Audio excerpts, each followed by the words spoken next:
యేసుక్రీస్తు నామంలో మీకందరికీ హృదయపూర్వక వందనాలు తెలియపరచుకుంటూ ఈ ఉదయకాలము ఆత్మీయ ఆహారం అనే ఈ యొక్క కార్యక్రమానికి మిమ్మల్ని ప్రేమపూర్వకంగా ఆహ్వానిస్తూ ఉన్నాను. మీరందరూ బాగున్నారు కదూ? Good morning to each and everybody. ఉదయం లేచి దేవుని యొక్క వాక్యము చదువుకొని ప్రార్థన చేస్తారని నేను భావిస్తూ ఉన్నాను. ఒక చిన్న విషయం అడగాలని మిమ్మల్ని నేను ఆశపడుచున్నాను. అడగమంటారా? పెద్దలైన మీరు, తల్లులు, తండ్రులైన మీరు మీ పిల్లల కోసము ప్రార్థన చేస్తూ ఉన్నారా? విలాప వాక్యములో ఒక చక్కటి మాట మనకు ఎదురవుతుంది. 2వ అధ్యాయం విలాప వాక్యంలోంచి 2వ అధ్యాయము 19వ వచనాన్ని మనం చూస్తే, నీవు లేచి రేయి మొదటి జామున మొరపెట్టుము, నీళ్లు కుమ్మరించున్నట్లు ప్రభు సన్నిధిని నీ హృదయమును కుమ్మరించుము, నీ పసిపిల్లల ప్రాణము కొరకు నీ చేతులను ఆయన తట్టు ఎత్తుము. ఈనాడు పిల్లల్ని మనము సరిగ్గా పెంచట్లేదని చెప్పాల్సిందే. ఎందుకు అనంటే, చాలామంది పిల్లలు సండే స్కూల్కి కూడా రావడం మానేస్తూ ఉన్నారు. చాలా సంఘాల్లో చూస్తే పిల్లలు కూడా ఒకప్పుడు ఎక్కువ ఉండేటువంటి వారు ఇప్పుడు ఎందుకు తక్కువైపోతున్నారో చెప్పమంటారా? తల్లిదండ్రుల యొక్క అశ్రద్ధత. చిన్నపిల్లలే కదండి అని అంటూ ఉన్నారు. కానీ వారు చిన్న పిల్లల నుంచే ఆ యొక్క డిసిప్లిన్ వాళ్ళకి లేకపోతే పెద్ద అయిన తర్వాత అసలు సంఘానికి రారు కదూ, దేవునికి వాక్యం కూడా చదవరు. కాబట్టి ప్రభు ముందుగానే అది యోచించి ఇలా రాసిపెట్టాడు. రేయి మొదటి జామున నీవు లేచి రేయి మొదటి జామున మొరపెట్టుము, నీళ్లు కుమ్మరించున్నట్లు ప్రభు సన్నిధి నీ హృదయమును కుమ్మరింపము, నీ పసిపిల్లల కొరకు. చాలామందిని చూస్తూ ఉంటే పెద్దవాళ్ళు అయిన తర్వాత, ఈవెన్ 16, 17 years, 15 years 10th క్లాస్కి వచ్చినప్పటికీ కూడా many are becoming drug addicts. చాలామంది వ్యసనాలకి బానిసైపోతూ ఉన్నారు. సిగరెట్కి, తాగుడికి, విచ్చలవిడితనానికి ఇదైపోతున్నారు. కారణం ఏమిటంటారు చెప్పండి? వారి వాక్యంలో పెంచకపోవడమే కాదు, అసలు తల్లిదండ్రుల మనకే ప్రార్థనా జీవితం లేకపోతే, వాళ్ళ కోసం మనం ప్రార్థన చేయకపోతే వాళ్ళ జీవితాన్ని మనం ఎట్లా కట్టగలము చెప్పండి? మంచి ఎడ్యుకేషన్ ఇస్తున్నారు, గుడ్, మంచిదని నేను కాదనట్లేదు. మంచి ఎడ్యుకేషన్, మంచి స్కూల్స్లో వాళ్ళని పెడుతున్నారు, మంచి కాలేజెస్లో వారిని ట్రైనప్ చేయాలని ఇష్టపడుతూ ఉన్నారు. Everything is good. కానీ ఆత్మీయమైన దిశగా వాళ్ళు ప్రయాణించడంలో మనం సహాయపడట్లేదని చెప్పుకోవాల్సిందే. బహుశా కొందరు ఒప్పుకోపోవచ్చు. అయితే నిజమేమిటో చెప్పమంటారా? యేసు ప్రభులు వారు కూడా మరి ఆయన క్రాస్ని క్యారీ చేస్తూ మీకోసం, మీ పిల్లల కోసము ఏడవండి అని చెప్పాడు. ప్రార్థన చేయండి ఒక విధంగా చెప్పాడు ఆయన. ఎందుకో తెలుసా? పిల్లలు చక్కగా ఎదిగితే ఒలివ మొక్క వలె చాలా బాగుంటుంది. సంఘంలో వాళ్ళు నాటబడి చక్కగా ఎదిగితే ఎంత బాగుంటుందో తెలుసా? అలా కాకుండా సొంత ఆలోచనల ద్వారా ఫ్రెండ్స్ మోటివేషన్ ఎక్కువైపోతూ ఉన్నది. ఈ లోకము భయంకరంగా ఉన్నదన్న సంగతి మనకు బాగా తెలుసు.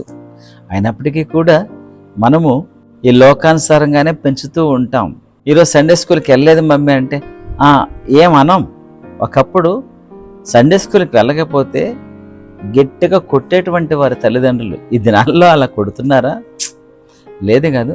యూత్ మీటింగ్ వెళ్ళకపోతే అసలు ఏం చివాట్లు పెట్టేటువంటి వారో. కానీ ఈ దినాల్లో అది కనిపించటం లేదు కాదు. ఒక దినాన మనం ఏడ్చే సమయం వస్తుంది. కాబట్టి సొలొమోను అంటాడు, దుర్దినములు రాక మునిపే, వీటి యందు నాకు సంతోషము లేదని నువ్వు చెప్పక మునిపే నీ సృష్టికర్తను స్మరణ తెచ్చుకో. ప్లీజ్ సోదరుడా, ఒక దినాన నువ్వు ఏడవలసి వస్తుంది. అది రాక మునిపే ముందరే ప్రభు సన్నిధిలో నీళ్లు కుమ్మరించినట్లు మన పిల్లల కోసం మనం ప్రార్థన చేయవలసిన మనవి చేస్తూ ఉన్నాను. కన్నీటితో వాళ్ళ కోసం ప్రార్థన చేయి.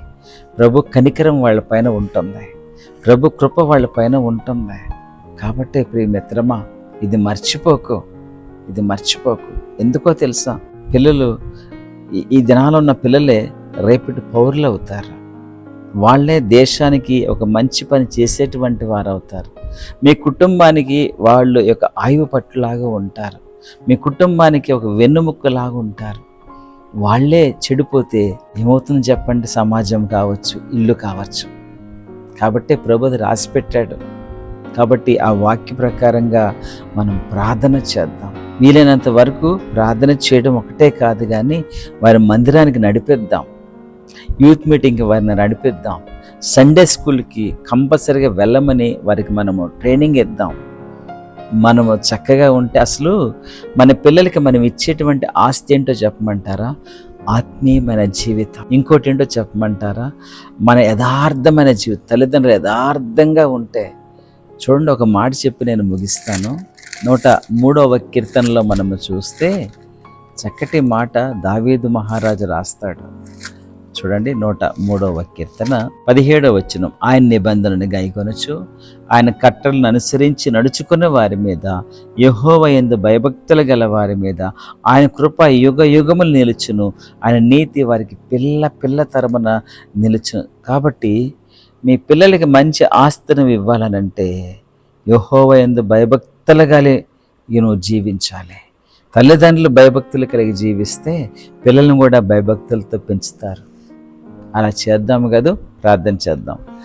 ప్రేమగల మా దేవ, కృపగల మా రక్షక, మీకు వందనాలు, స్తోత్రాలు. అయ్యా, చాలామంది యవనస్తులు నాయన చెడిపోతూ ఉన్నారు, డ్రగ్ అడిక్ట్స్ అయిపోతున్నారు అయ్యా. సిగరెట్కి నాయన ప్రభు, మత్తు పదార్థాలకి ప్రభు బానిసైపోతూ ఉన్నారు అయ్యా. ఒక్కసారి వారి పైన కనుదృష్టి ఉంచండి దేవా యేసయ్య. వారి మనస్సుని ప్రభు మీరే తిప్పండి ప్రభు. మా శ్రోతలు ఎవరైతే వింటున్నారో వాళ్ళు ఎవరన్నా సరే ఇటువంటి బానిస బ్రతుకుతూ ఉంటే ప్రభు గొప్ప విడుదల వారికి దయచేయండి నాయన యేసయ్య.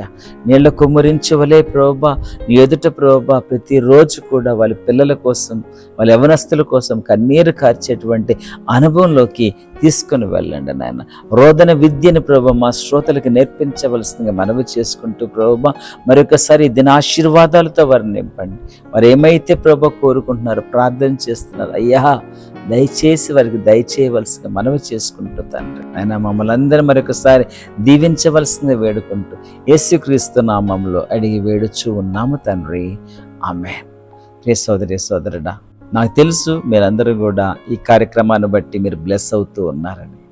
కాబట్టి మీరు ఇతరులకు కూడా షేర్ చేయవలసిందిగా మనవి చేసుకుంటూ ఉన్నారు. Thank you. God bless you all.